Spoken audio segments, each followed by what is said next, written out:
Olá pessoal, vamos começar nossa aula e dando continuidade na análise das limitações constitucionais do poder tributar e mais especificamente com relação aos princípios tributários, vamos agora começar a falar sobre o princípio da anterioridade tributária. Então nós já vimos princípio da capacidade contributiva, princípio da legalidade e agora vamos falar sobre o princípio da anterioridade. Veja o seguinte, para que eu possa falar sobre, então tem aqui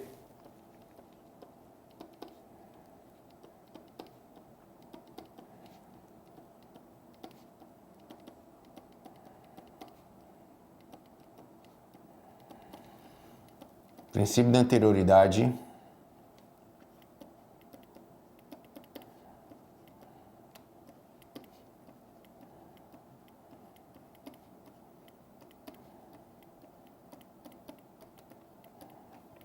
que nós vamos encontrar no artigo 150, inciso 3, a linha B e C da Constituição. Veja o seguinte, para que eu possa entender sobre esse princípio, eu tenho que observar o seguinte, o princípio da anterioridade tem como fundamento da sua razão de ser um princípio maior, ou seja, há um princípio que vai determinar no sistema tributário nacional a existência do princípio da anterioridade, qual seja o princípio da vedação à surpresa. Então, observe que quando eu menciono sobre o princípio da vedação à surpresa, ele determina no sistema tributário nacional a existência do princípio da anterioridade tributária.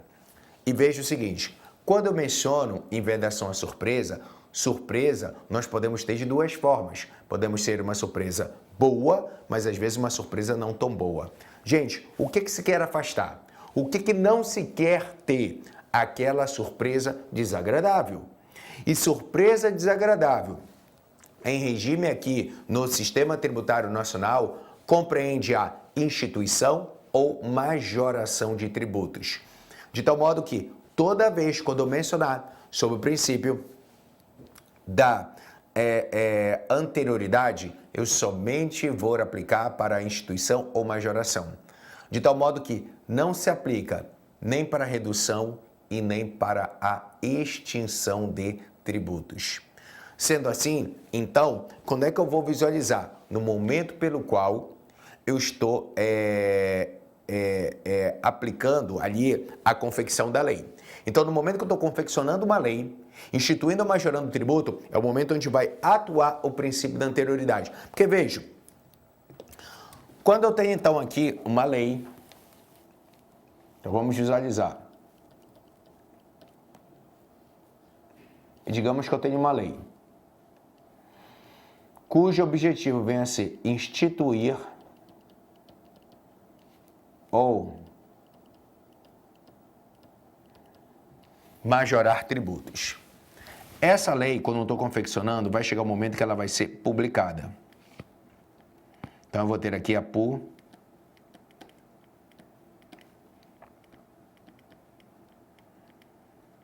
publicação.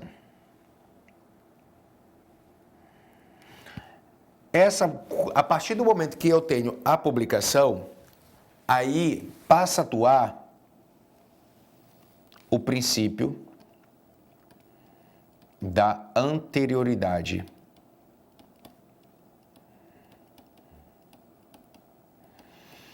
Porque, vejam, o princípio da anterioridade, ele faz diferir, postergar os efeitos da lei. Então, o princípio da anterioridade, ele faz postergar os efeitos da lei. De tal modo que, vou colocar aqui, gente. De tal modo que o princípio da anterioridade, ele acaba gerando uma certa segurança jurídica, porque as pessoas vão ter ali um lapso temporal para que possam se programar da nova tributação.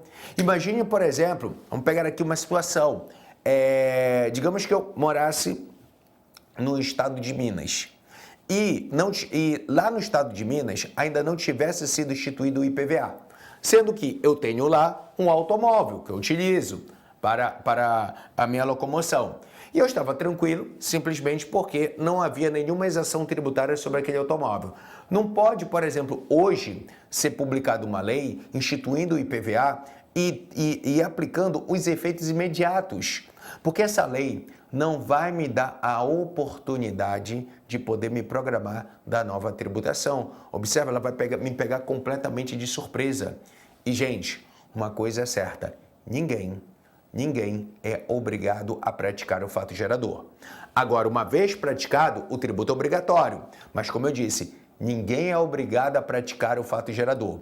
Sendo assim, significa que, então, a pessoa, ela tem que ter ali a possibilidade de poder se programar dessa nova tributação, mas uma tributação que vai pesar no seu patrimônio. Por esse motivo que aplica o princípio da anterioridade. Porque, gente, o que vai ser o princípio da anterioridade? O princípio da anterioridade nada mais é do que um lápis temporal mínimo e necessário pelo qual as pessoas possam se programar da nova tributação. Mas uma tributação que vai pesar sobre o patrimônio da pessoa.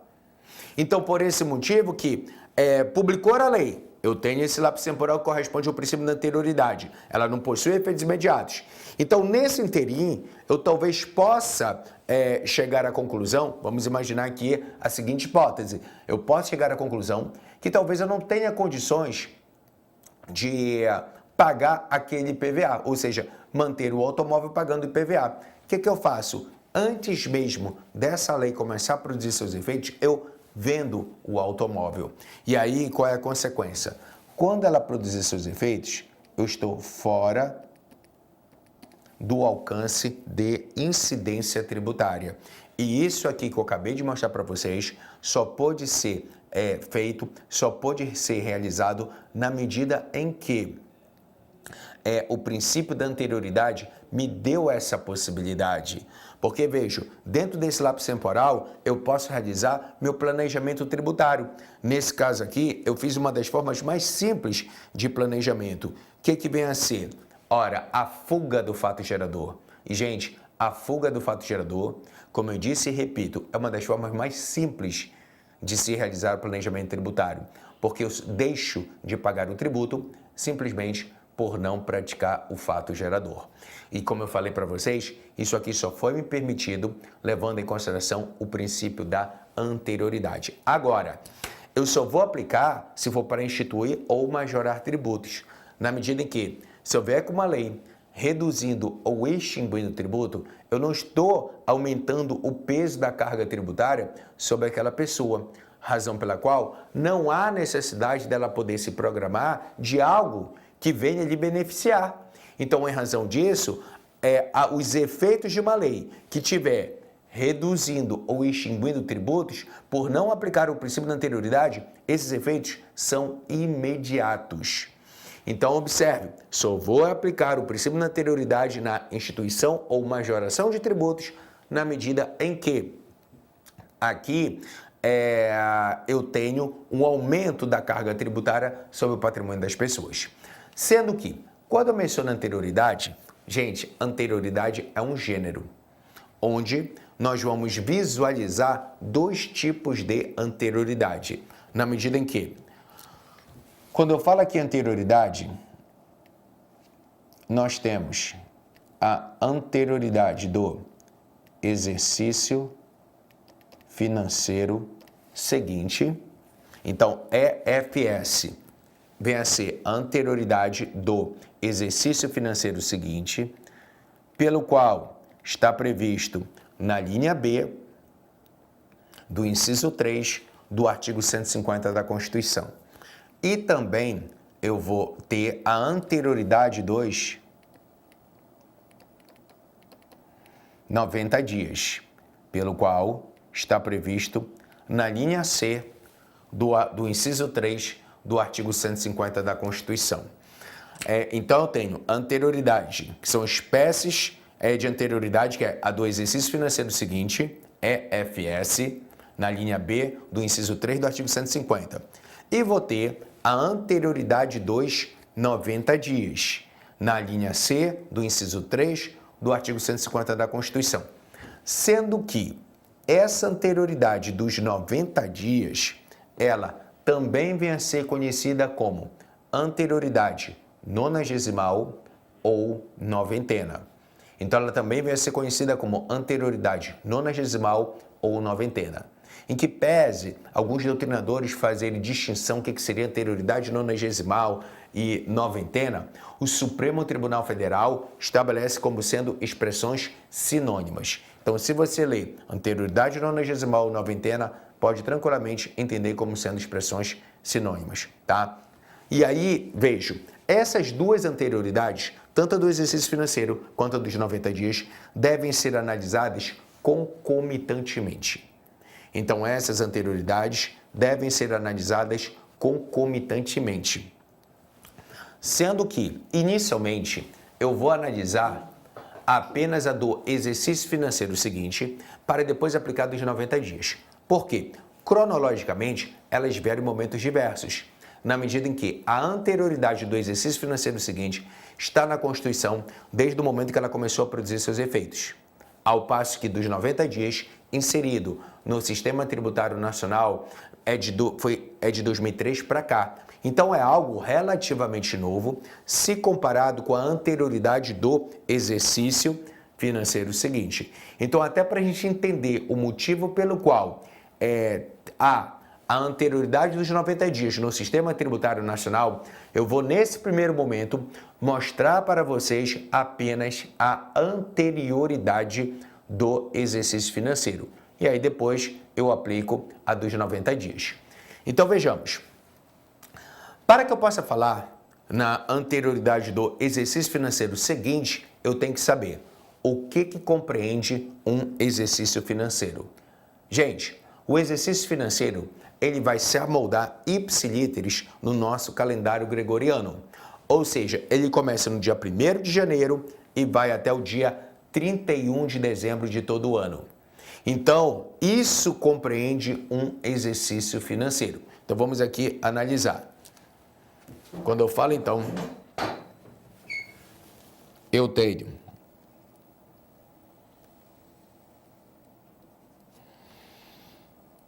do dia 1º de janeiro ao dia 31/12. Isso aqui vem a ser um exercício financeiro. O outro, obviamente, corresponde ao exercício financeiro seguinte. Então, é essa análise aqui que a gente vai começar a fazer. Aí vejamos, se eu tiver uma lei cujo conteúdo vem a ser a instituição ou a majoração de tributos e ela for publicada num exercício, somente poderá produzir seus efeitos no exercício seguinte. Então vamos pegar aqui uma data hipotética. Digamos que eu tenha uma lei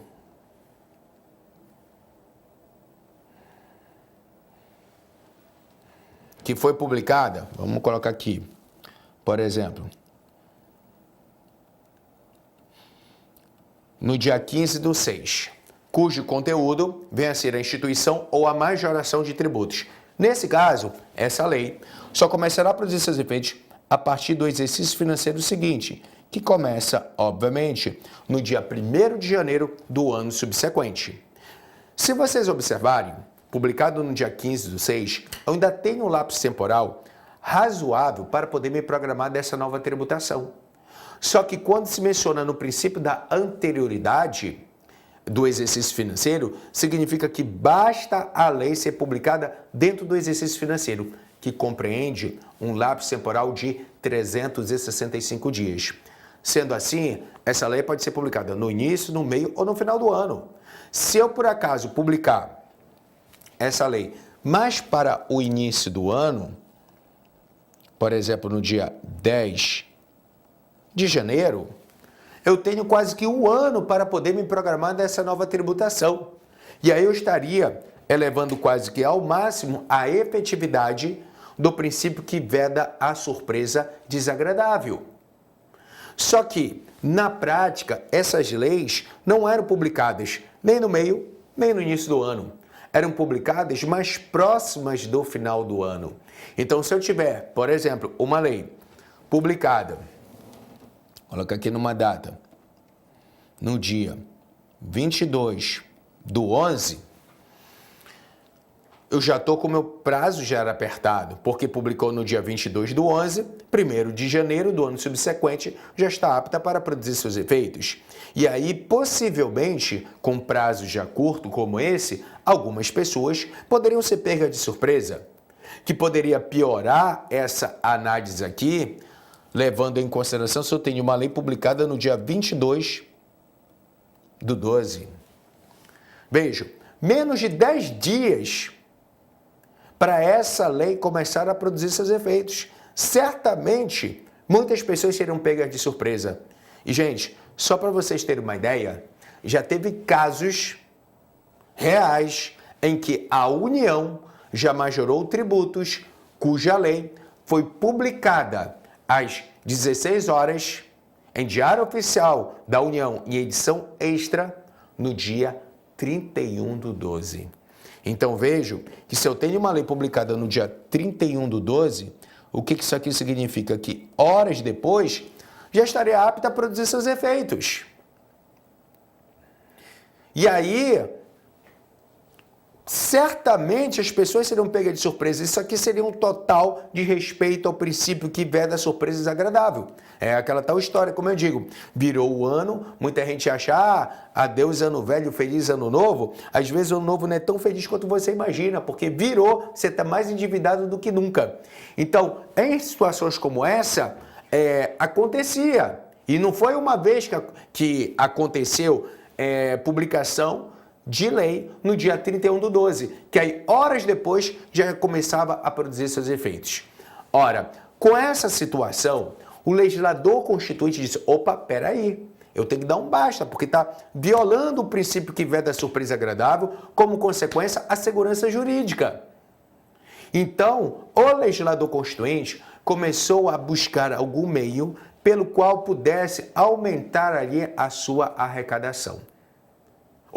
Começou a buscar algum meio pelo qual pudesse ali encontrar um nível de proteção maior para o contribuinte. E aí, pesquisando, o legislador encontrou uma regra que já tinha lá na Constituição, mas era uma regra específica. Era uma regra que se aplicava com relação às, até colocar aqui, contribuições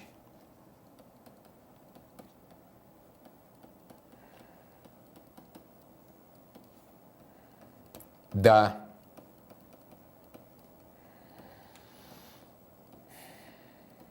Seguridade, que nós vamos encontrar no artigo 195, parágrafo 6º da Constituição. Lá no artigo 195, parágrafo 6º da Constituição, é dito que toda vez quando for instituída ou majorada qualquer contribuição da Seguridade Social, dever-se-á esperar um lapso temporal mínimo de 90 dias.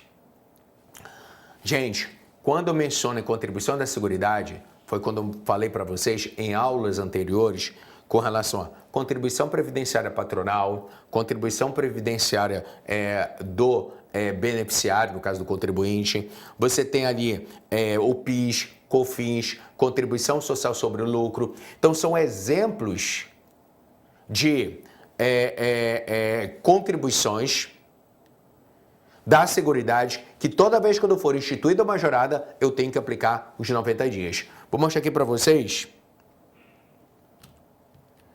na própria Constituição onde aqui aparece. Vamos lá.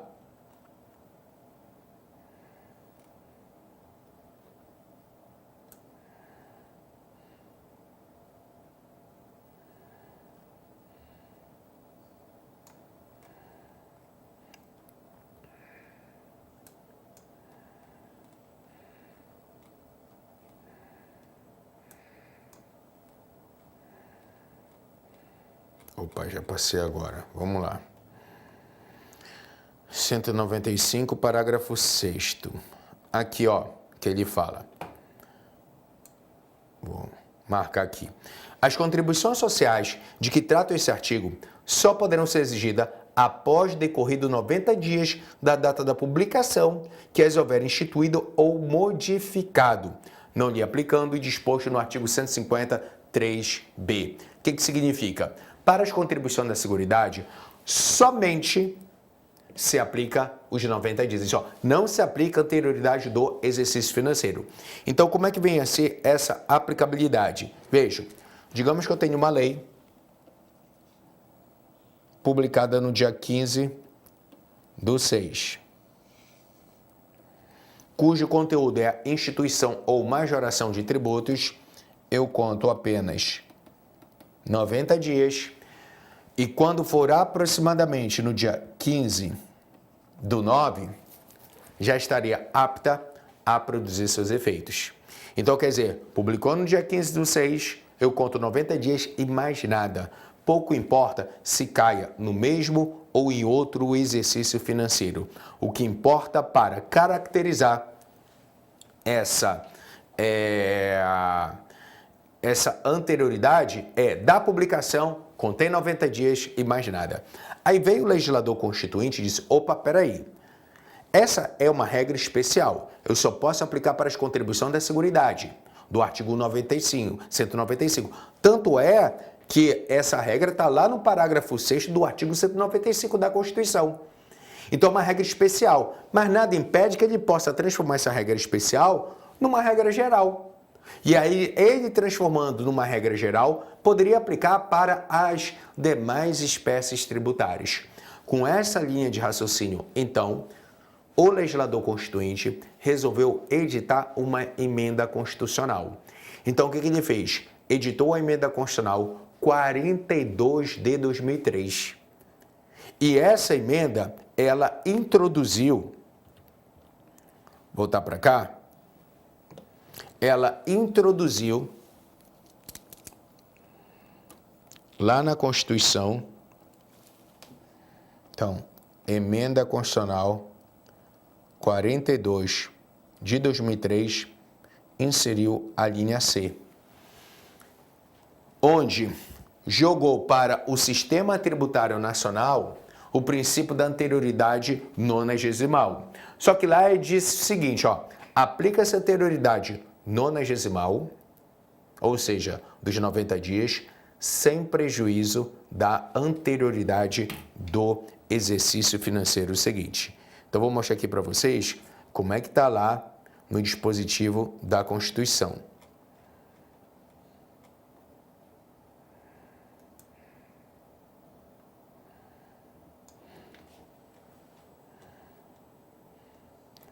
Cento e 50. Aí chega aqui, ó. Artigo 150. Sem prejuízo de outras garantias asseguradas ao contribuinte, é vedado à União, aos Estados, ao Distrito Federal e aos municípios, inciso 3, cobrar tributos. Aí esse aqui já estava lá. Item A, item B.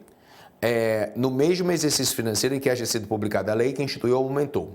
E aí a linha C, que foi atribuído pela emenda constitucional 42 de 2003, quando ele diz, ó, cobrar tributos antes de decorrido 90 dias da data que haja sido publicada a lei que os instituiu ou aumentou, observado a linha B, que seria a do exercício financeiro seguinte. Então, dentro dessa estrutura, veio o legislador constituinte e estabeleceu a aplicabilidade concomitante das duas anterioridades. Então, como é que ficou aqui? Vamos lá, vamos aqui analisar. Essa análise, vamos pegar aqui, seguinte exemplo. Vou pegar isso aqui. Vamos continuar. Pegar essa lei aqui, publicada no dia 15/6, certo? Então, uma lei publicada no dia 15/6, cujo objetivo venha a ser a instituição ou a majoração de tributos. Nesse caso, eu tenho que aplicar agora as duas anterioridades. E como é que se dá essa aplicabilidade? Gente, eu não conto uma para contar a outra. Quem faz isso conta errado. A forma correta é que da publicação eu começo a contar as duas anterioridades ao mesmo tempo. Então, se eu tiver uma lei publicada no dia 15/6, o que eu vou fazer? Eu vou contar a anterioridade tanto do exercício financeiro quanto a dos 90 dias. Então, vamos aqui visualizar. Publicou no dia 15/6...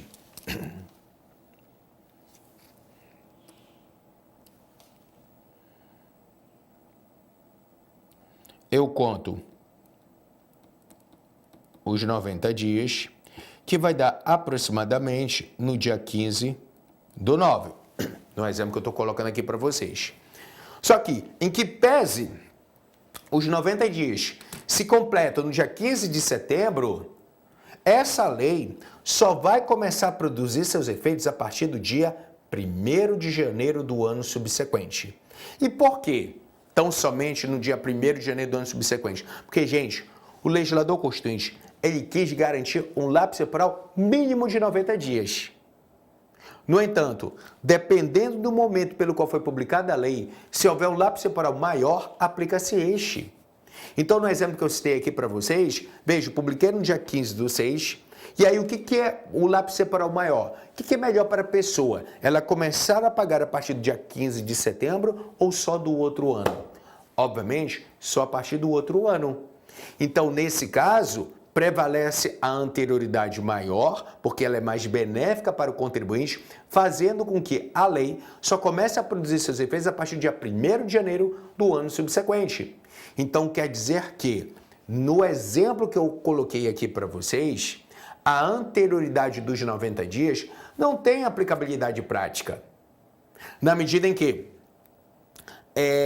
quando eu falo aqui com relação a esses 90 dias, ele é menor do que o exercício financeiro. Então, quando é que ele vai ter aplicabilidade prática? Quando eu tiver uma lei publicada mais próxima do final do ano.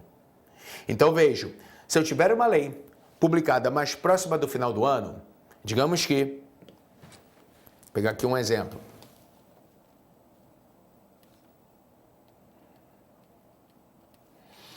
Uma lei publicada no dia 20/10. Se eu tenho uma lei publicada no dia 20/10, eu conto aqui os 90 dias, que vai dar aproximadamente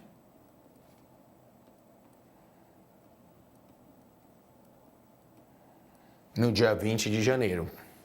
Vejo que nesse exemplo, quando eu tenho uma lei publicada no dia 20/10, ela não começa a produzir seus efeitos no dia 1º de janeiro do ano subsequente, mas apenas a partir do dia 20 de janeiro do ano subsequente. Por quê? Porque, gente, nesse caso, os 90 dias acaba se tornando mais benéfico. Como eu disse, o legislador ele quis garantir um lapso temporal mínimo de 90 dias. Ele falou, olha, o mínimo que a pessoa vai poder ter para poder se programar dessa nova tributação que vai pesar no patrimônio das pessoas corresponde a 90 dias. Então, você, dentro dessa estrutura, coloquei aqui esses dois exemplos, publicado dia 15/6 ou 20/10, como é que a gente pode raciocinar? Temos duas formas que eu quero mostrar aqui para vocês. Ou você sempre vai estabelecer que a anterioridade mais benéfica prevalece para o contribuinte, que aí eu consigo encaixar essa linha de raciocínio, ou você pode também raciocinar da seguinte forma. Publicada a lei, eu começo a contar as duas anterioridades. A anterioridade que for além, ou seja, a anterioridade maior, ela sempre absorve a anterioridade menor. Então, vejo, a anterioridade maior, ela absorve a anterioridade menor. Tanto é prova que, na primeira hipótese, publicada aqui no dia 15/6, qual é a anterioridade maior? A do exercício financeiro seguinte. Em razão disso, o exercício financeiro absorve a anterioridade dos 90 dias. Por esse motivo que essa lei somente começa a produzir seus efeitos a partir do dia 1º de janeiro do ano subsequente. Já no segundo exemplo, quando eu tenho uma lei publicada no dia 20/10, se você observar, o lapso temporal que compreende o exercício financeiro é só esse aqui. Então, ele vem a ser menor do que os 90 dias. Então, nesse caso, a anterioridade dos 90 dias absorve a anterioridade do exercício financeiro seguinte, fazendo, portanto, que essa lei só comece a produzir seus efeitos a partir do dia 20 de janeiro do ano subsequente. Então, é dessa forma que a gente analisa a regra geral inerente ao princípio da anterioridade tributária.